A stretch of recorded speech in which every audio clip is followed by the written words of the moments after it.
We went out of town this weekend for Thanksgiving, and yes, you can go out of town when you have a small little farm. We're only gone for 2 nights, but let's go check on everybody. And I'll tell you a little bit on how we prepared for leaving. First up, the cows and the donkey are the easiest ones to leave for the weekend. They didn't even drink half their water, so that was good, and they still had a bunch of hay left over.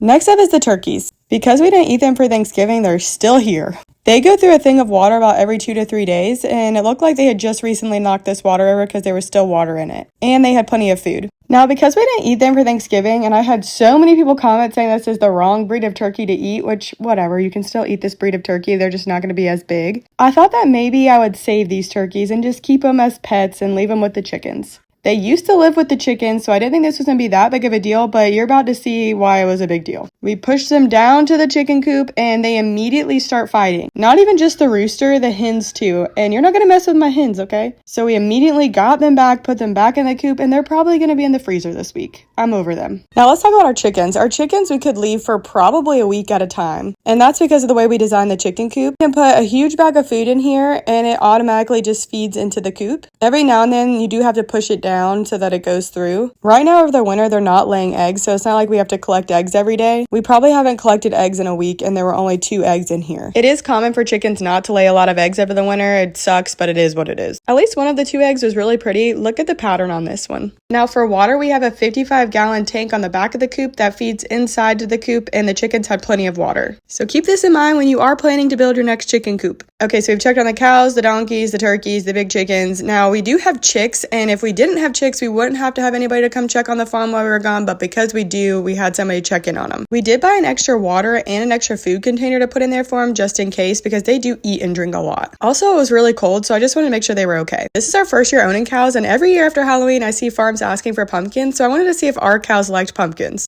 which was a big fat no. They just sniffed it and walked away. But I'm gonna leave it out there and see if maybe they grow to it. I don't know. And we had to see if Rocky liked pumpkin too, obviously, and he said heck no, where are my carrots at?